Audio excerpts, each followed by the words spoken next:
बच्चों, आज हम chapter number 2 formatting in MS word के जो प्रैक्टिकल फीचर्स हैं हम उनके बारे में चर्चा करेंगे।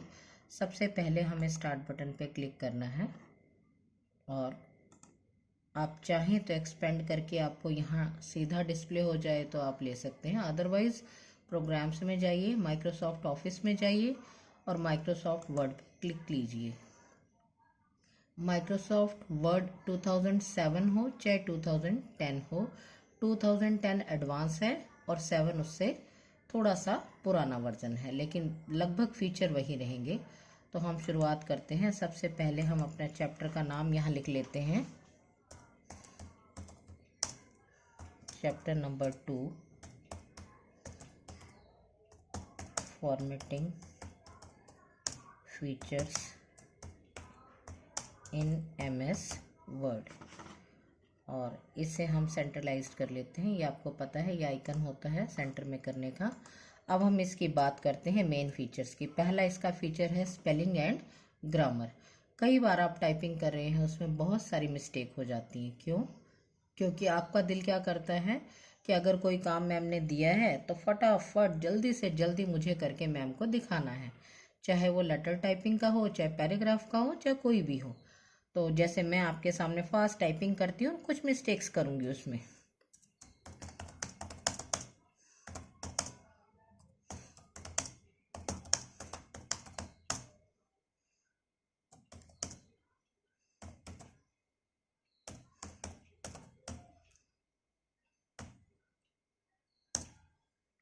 अब आपने देखा इस लाइन में एक तो CN के नीचे अंडरलाइन हो गई, रेड लाइन आ गई, और एक इस टॉपिक के नीचे रेड लाइन आ गई। दैट मीन्स कि ये दोनों जो हैं आपकी एरर्स मानी जाएंगी। तो अब इसके लिए क्या सॉल्यूशन है? तो इसके लिए दो तरीके हैं। एक तो आप ये देखिए, आप देख रहे हैं file, home, insert, page layout, यहाँ एक रिव्यू टैब है, आप इस पर क्लिक कीजिए। यहाँ आपको मिलेगा स्पेलिंग एंड ग्रामर का ऑप्शन। आप यहाँ क्लिक करेंगे तो देखिए यहाँ आपको फर्स्ट टाइम जो एरर है वो आपको रेड कलर से हाईलाइट हो रही है। तो अब इसके लिए कुछ सजेशन भी नीचे आपको मिलते हैं। आपको लगता है कि इन सजेशन में से आपका काम चलेगा तो आप यहाँ क्लिक कीजिए, तो आपकी वो प्रॉब्लम वहीं पे सॉल्व हो जाएगी। अब आप देखिए यहाँ पे अगर मैं इसको सिलेक्ट करके कैन कर देती हूँ और चेंज करती हूँ तो वो करेक्ट हो गई। अब ये देखिए, ये मुझे लिखना था प्रैक्टिकल, लेकिन मैंने शब्द कुछ और लिखा, तो मैं यहाँ पे इसे प्रैक्टिकल लेके चेंज करूँगी। तब आप देखिए हमारे इस पैराग्राफ में या इस लाइन में कहीं भी कोई मिस्टेक नहीं है। इसी तरह से दूसरा तरीका यही है,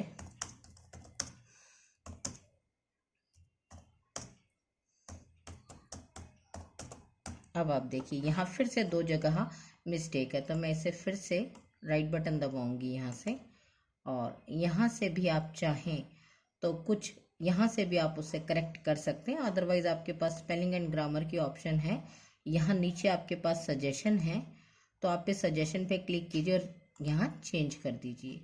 फिर से आपके पास एक मिस्टेक है, चेंज कर दीजिए। आपको लगता है ये वर्ड आपके लिए प्रॉपर है तो उसे आप चेंज कीजिए। अगर आपके उसमें कोई और मिस्टेक नहीं है तो आप उसे कंप्लीट कर सकते हैं इस ऑप्शन को, और इससे बाहर आ सकते हैं। अब यहाँ देखिए AL का यहाँ कोई मीनिंग नहीं है, तो यहाँ मुझे आप राइट बटन दबा के यहाँ से उसे ऑल करके करेक्ट भी कर सकते हैं। अब जैसे मान लीजिए मैंने लिखा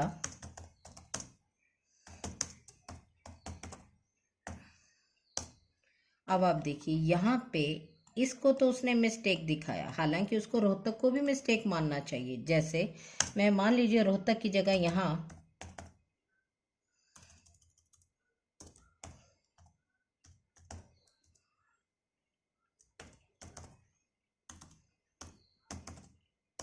अब आप देखिए 2010 में और 7 में आपको ये फीचर डिफरेंट मिल रहा है कि अगर कोई भी शहर का नाम है, अगर वो डिक्शनरी में ऐड नहीं है तो उसके नीचे भी रेड लाइन दिखाई देगी, हालांकि वो हमारा कोई इंग्लिश का शब्द नहीं है कि जिसमें वो मिस्टेक ना निकाले।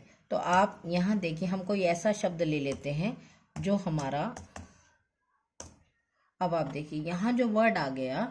अब ये रुचि जो है ये नाम है किसी बच्चे का, तो इसका कोई इंग्लिश में अपना कोई स्पेसिफिक मीनिंग नहीं है, तो इसको भी वो मिस्टेक दिखाएगा। लेकिन मैं ये चाहती हूँ कि इस वर्ड को दोबारा जब कभी यूज में लाया जाए इसी फाइल के अंदर, तो उसे वो रेड लाइन में ना इंडिकेट करे।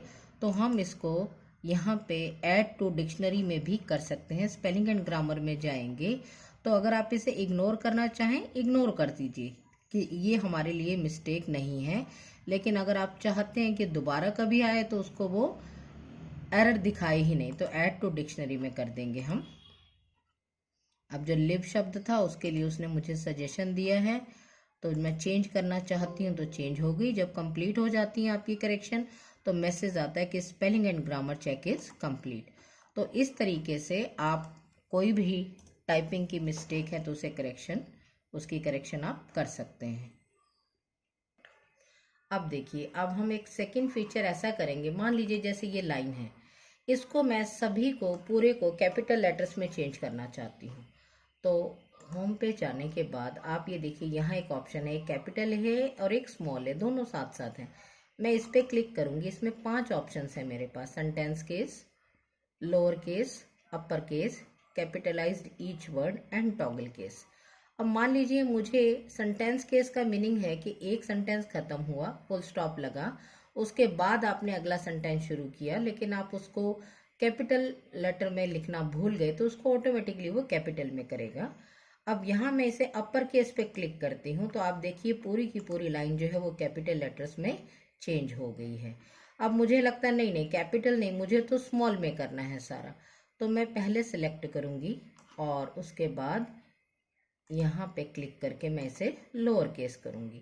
तो लोअर केस में उसने सारे को लोअर केस बदल दिए। अब मैं कहती हूँ कि सेंटेंस केस बने। अब आपने देखा होगा लोअर केस में जो कैपिटल टी था वो भी स्मॉल में चेंज हो गया है। मैं इसको फिर से सिलेक्ट करूंगी और यहाँ पे क्लिक करके मैं इसे सेंटेंस केस में चेंज करूंगी। तो ये डिफरेंस है आपका। कैपिटल लेटर में करेंगे तो कंप्लीट कैपिटल में, लोअर में सभी अक्षर छोटे अक्षरों में चेंज हो जाएंगे। जब मैं सेंटेंस केस पे क्लिक करेंगे हम, तो आप देखिए कि पहला जो अल्फाबेट है वो आपका कैपिटल में चेंज हो जाएगा। अब इसमें जो 2 फीचर्स और हैं, कैपिटलाइज्ड ईच वर्ड। अब एक सेंटेंस के अंदर जितने भी वर्ड हैं, अगर आप उसका पहला अल्फाबेट कैपिटल में कन्वर्ट करना चाहते हैं तो आप इसे कैपिटलाइज्ड ईच वर्ड पे क्लिक कीजिए। देखिए दिस का टी बड़ा, इसका आई बड़ा, ए तो ऑलरेडी बड़ा ही है, लैब का एल बड़ा, वेयर का डब्ल्यू बड़ा। तो आप देख सकते हैं इसको हम कैपिटलाइज्ड ईच वर्ड ऑप्शंस में इंक्लूड करते हैं। टॉगल केस का अर्थ है कि जो आपका कैपिटल है वो स्मॉल हो जाएगा और स्मॉल है वो कैपिटल हो जाएगा। देखिए टी आपका कैपिटल था, स्मॉल हो गया। HIS आपका स्मॉल था, वो कैपिटल हो गया। आई आपका कैपिटल था, स्मॉल, एस स्मॉल में था तो कैपिटल। ए आपने नोटिस किया था पूरा ही कैपिटल में था तो स्मॉल हो गया। तो ये फीचर्स हैं जिनको हम चेंज केस फीचर कहते हैं। ज़्यादातर हमें रिक्वायरमेंट रहती है कैपिटल में कन्वर्ट करने की या लोअर में या सेंटेंस केस में। ये दोनों ऑप्शंस जो है इनका यूज बहुत कम होता है। बेटे अब हमारा थर्ड जो ऑप्शन है उसका नाम है वर्ड काउंट। अब आप देखिए कि इस समय जो हमने स्क्रीन पे जितने भी वर्ड्स टाइप किए हैं, हर स्पेसिंग के बाद जो है उसको एक डिफरेंट वर्ड काउंट किया जाता है। जैसे देखिए चैप्टर और 2, ये 2 अलग अलग वर्ड काउंट होंगे। उसके बाद देखिए 3, 4, 5, 6, 7, 8, 9, 10, 11, 12, 13, 14, 15, 16, 17। यहाँ नीचे आप चेक कीजिए, यहाँ आपको वर्ड के साथ 17 लिखा दिखाई दे रहा है। दैट मीन्स कि इस समय आपके डॉक्यूमेंट में टोटल नंबर ऑफ वर्ड्स कितने हैं वो चेक करना हो तो आप यहाँ वर्ड काउंट में आप देख सकते हैं। आप जैसे जैसे टाइप करते हैं वर्ड्स अपने आप बढ़ते चले जाएंगे। लेकिन अब मुझे लगता है कि मुझे तो ये चेक करना है कि इस लाइन में मेरे पास कितने वर्ड हैं टोटल। तो मुझे सिलेक्ट करना है, रिव्यू में जाना है। तो आप सिलेक्ट करेंगे तभी आपको मिल जाएगा, अदरवाइज आपको ज़रूरत भी नहीं है कि आप उसे रिव्यू में जाएं देखें। लेकिन आपको पता होना चाहिए कि ये ऑप्शन आपको कहाँ मिलती है। तो वर्ड काउंट आपकी रिव्यू टैब के अंदर, ये देखिए ये ऑप्शन है वर्ड काउंट की। तो यहाँ देखिए 17 आउट ऑफ 5 यानी कि 1, 2, 3, 4, 5, ये 5 अलग अलग वर्ड्स हैं जो इस समय आपको डिस्प्ले हो रहे हैं कि आपके टोटल जो है पूरे डॉक्यूमेंट में से जो सिलेक्टेड वर्ड है वो है टोटल आपके 5। तो ये था आपका वर्ड काउंट फीचर। अब लास्ट अपना फीचर है इस लेसन का, उसका नाम है बुलेट्स एंड नंबरिंग। अब आप देखिए बुलेट्स एंड नंबरिंग का रोल क्या है। अगर आपको कोई लिस्ट बनानी है और उसमें आपको ऑर्डर में चाहिए, अगर सीरियल नंबर चाहिए तो भी आपको numbering bullets and numbering feature को यूज करना होगा। और अगर आपको सिर्फ बुलेट इंसर्ट करने हैं तो भी आपको वहां इंसर्ट करना होगा। जैसे मान लीजिए हम यहाँ पे नाम टाइप करते हैं, सपोज मुझे रोल नंबर वाइज वो चीज़ देनी है, तो मैं यहाँ पे क्लिक करूँगी। आप देख रहे हैं ये 1 2 3 यहाँ लिखा हुआ है, ये देखिए। अब इसमें भी अलग अलग पैटर्न्स हैं। आपको 1 2 3 डॉट चाहिए या ब्रैकेट का निशान चाहिए या रोमन में चाहिए, आपको कैपिटल में चाहिए, स्मॉल में चाहिए, तो जो फीचर आपको अच्छा लगे आप उस पर क्लिक कीजिए। अब मान लीजिए मैं यहाँ टाइप करती हूँ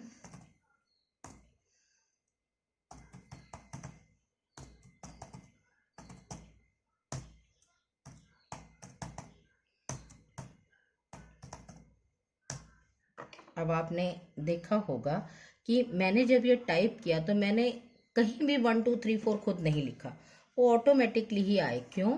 क्योंकि मैंने पहले ही होम में जाके इस ऑप्शन को सिलेक्ट किया था। लेकिन आपका दिल कर रहा है कि नहीं मुझे तो नहीं लगाना, तो आप उसके लिए सिलेक्ट कीजिए इसको, इस फीचर को सिलेक्ट करना जरूरी है, क्योंकि बिना सिलेक्शन के आपका कोई भी काम नहीं होगा। और अगर आपको कुछ वापस जाना है उसी फॉर्म में तो आपको पता ही अंडू का ऑप्शन है, वापस पहुंच गए आप। अब यहाँ से आप देखिए ये कुछ फीचर्स हैं। ये जो आपके 1 2 3 थे ये आपके नंबरिंग थी। मैंने इस बुलेट पे क्लिक किया तो ये बुलेट का साइन है। अब बुलेट्स में भी बहुत अलग अलग सिंबल्स हैं, इनमें से जो आपको पसंद आए वो आप उसे ले सकते हैं। ये देखिए अब मान लीजिए कि मैंने यहाँ पे इन सबको कलर किया है, तो बुलेट्स जो हैं वो भी साथ में कलर में आ जाएंगे आपके।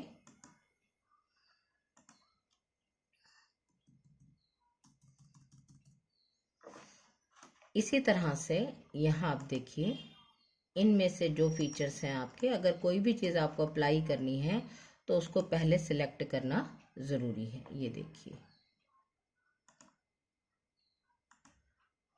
हमें बार बार अपना टेक्स्ट चेंज करने की ज़रूरत नहीं है, टेक्स्ट वही रहेगा, सिर्फ चेंज किस में होगा, जो हम उसके सामने जो दिए गए फीचर्स हैं उनको जिसे अप्लाई करें। देखिए इसी तरीके से हम अपनी मर्जी से भी बुलेट और इंसर्ट कर सकते हैं।